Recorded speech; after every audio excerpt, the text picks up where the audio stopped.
CTV News with Jim Crichton. Good evening. We begin tonight with a significant development. 47 years of telling stories, gathering facts, reading the news. Jim Crichton's voice heard in millions of homes across the nation. But the beginnings were humble.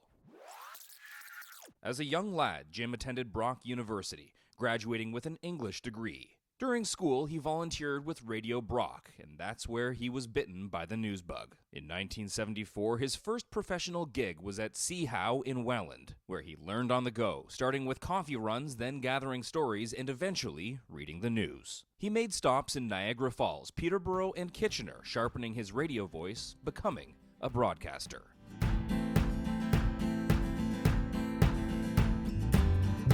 In 1981, he headed east and made a new home in Halifax, Nova Scotia, taking a job as a newsreader and eventually becoming news director at CHNS, a job he stuck with until 1998. It was during his next job at Broadcast News, now Canadian Press, when Swissair Flight 111 crashed into the Atlantic Ocean near Peggy's Cove. All 229 passengers and crew members were killed.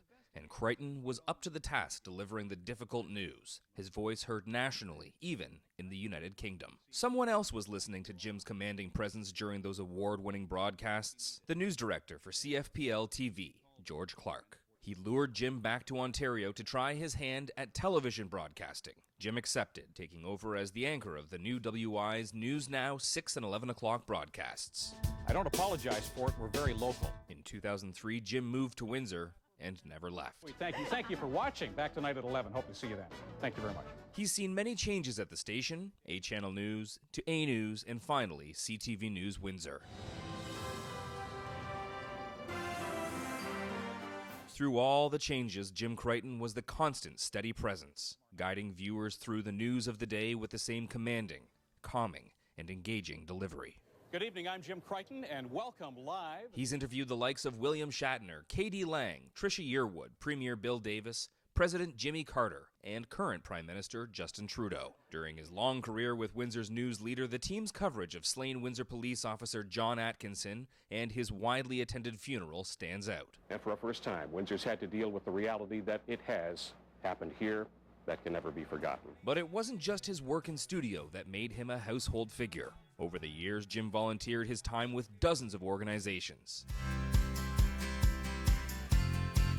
emceeing and hosting events for McHappy Day, We Care for Kids, Hats On for Healthcare, the Pledge to End Bullying, Chili Cook-Offs, Tim Hortons Camp Day, and he never missed an opportunity to bring out the AMC Pacer or the old 66 to local car shows. This is the Olette Car Cruise. An Oxford English Dictionary always within arm's reach, Jim was also eager to host many readathons and spelling bees. After 21 years of delivering Windsor's news over dinner hour, Jim Crichton is retiring. A legacy of informing, educating, and entertaining the public for 47 years, leaving his mark wherever he goes, especially his adopted home communities of Windsor, Essex, and Chatham-Kent. Tonight, signing off for the last time. I'm Jim Crichton. Hope you were able to slow down this weekend. I'll see you on Monday. Have a good night. Rich Garton, CTV News.